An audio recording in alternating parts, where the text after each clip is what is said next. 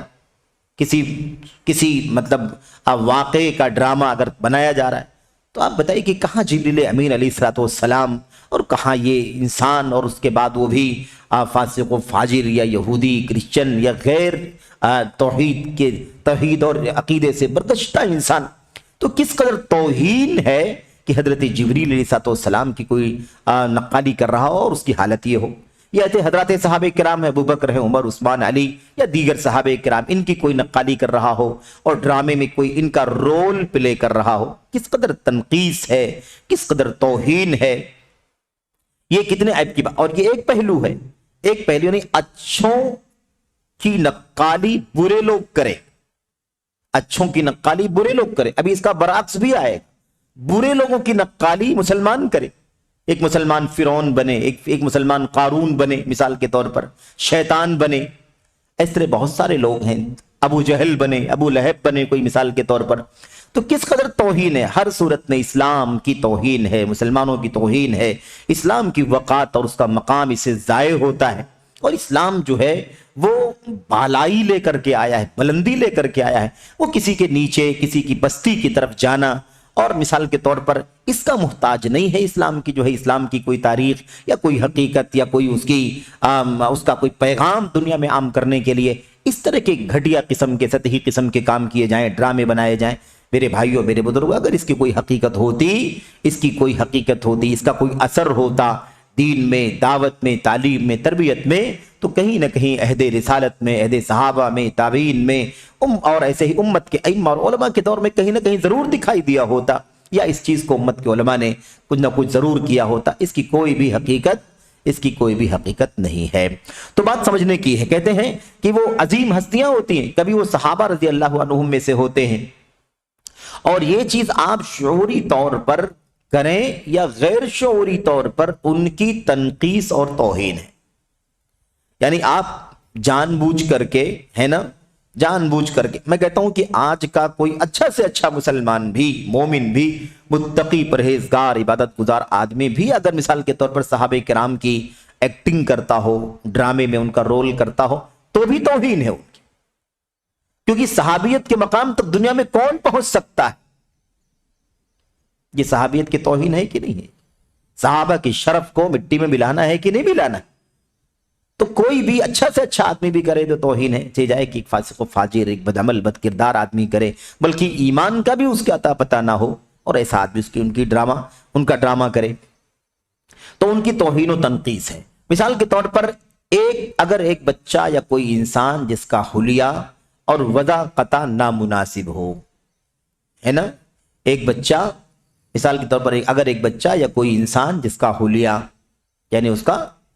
اس کی شکل و صورت جس کو کہتے ہیں، اس کا چہرہ مہرہ اور ایسی وضع قطع، ہے نا، جو انسان کا ظاہری حصہ ہے یہ نامناسب ہو،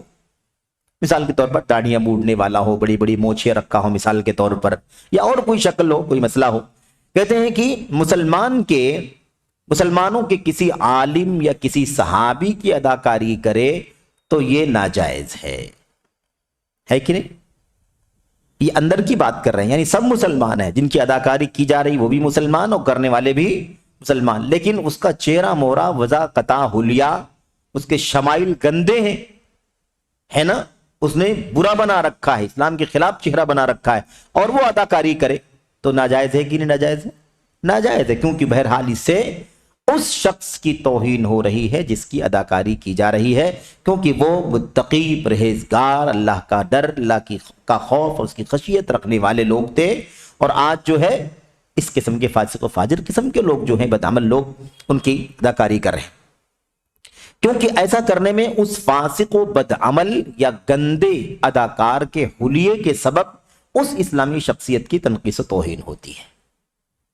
توہین ہوتی ہے کہ نہیں ہوتی ہے؟ اچھا، ابھی ہم میں سے کوئی آدمی کسی کی نقالی کرے، کسی کی ایکٹنگ کرے،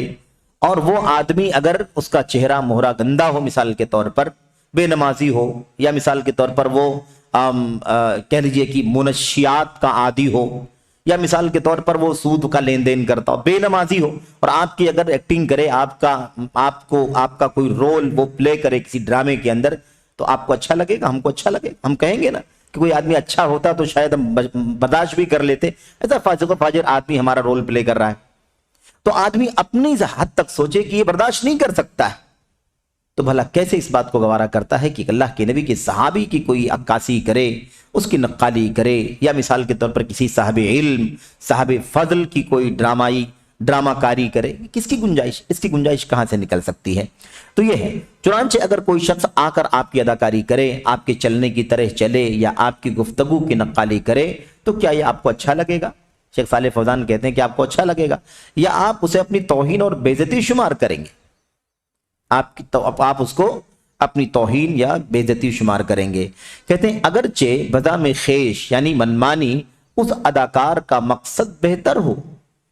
ایسا ہو سکتا ہے کہ جو اداکاری کر رہا ہے آپ کی ہماری، وہ کوئی اچھی چیز بتانے کے لیے بھی کر رہا ہو، تب بھی یہ کام ہمیں اچھا نہیں لگے گا، ہمیں خراب لگے گا، ہمیں اپنی بے عزتی لگے گی، تنقیص لگے گی، لیکن لوگ اس بات کو پسند نہیں کرتے کہ کوئی ان کی تنقیص کرے۔ تو ایک پہلو تو یہ ہو گیا۔ اچھا، اس کے بعد دوسرا پہلو شیخ کہہ رہے ہیں تیسرا اور آخری پہلو، تیسرا اور سب سے خطرناک پہلو کیا ہے؟ وہ یہ ہے کہ بعض لوگ کہتے ہیں کہ بعض اداکار کسی کافر شخص کی اداکاری کرتے ہیں، یہ اس کا برعکس پہلو ہے، یعنی برے لوگوں کی اداکاری نیک لوگ کرتے ہیں، کافروں کی اداکاری مسلمان کرتے ہیں، یا نیک کاروں کی اداکاری بدکار بدعمل قسم کے لوگ کرتے ہیں، یہ اس کا بہت ہی زیادہ بنکر پہلو ہے۔ تو یہ کہ بعض اداکار کسی کافر شخص کی اداکاری کرتے ہیں، جیسے ابو جہل ہے، یا ایسے ہی فرعون وغیرہ ہے۔ اب ظاہر سی بات ہے کہ حضرت موسیٰ علیہ السلام کی فلم جو بنائی گئی ہے نا، جو ڈرامہ فلم وہی ہے نا، مطلب اس کی عکاسی کی جا رہی ہے، اس کو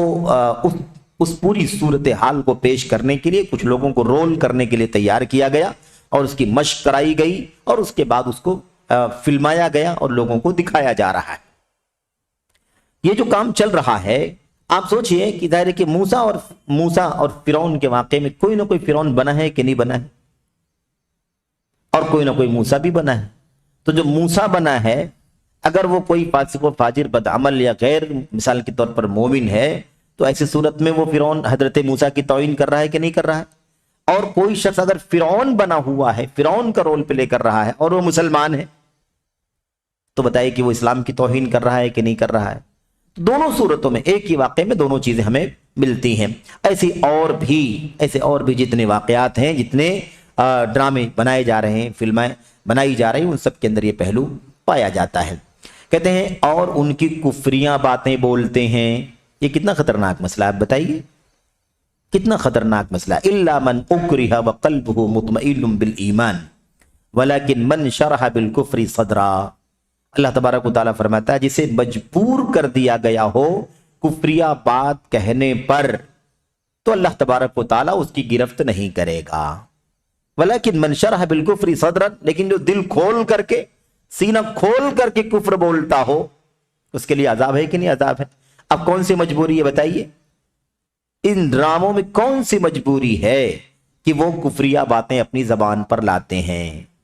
ڈرامہ کرنے والے، اداکاری کرنے والے ایکٹرز جو ہوتے ہیں، ظاہر سی بات ہے کہ جو کچھ ان کافروں نے، ان مشرکوں نے، یا ایسے ہی ان ظالم جابر بادشاہوں نے اپنی زبانوں سے باتیں کہی ہیں، ان سب کو اپنی زبان پر لاتے ہیں۔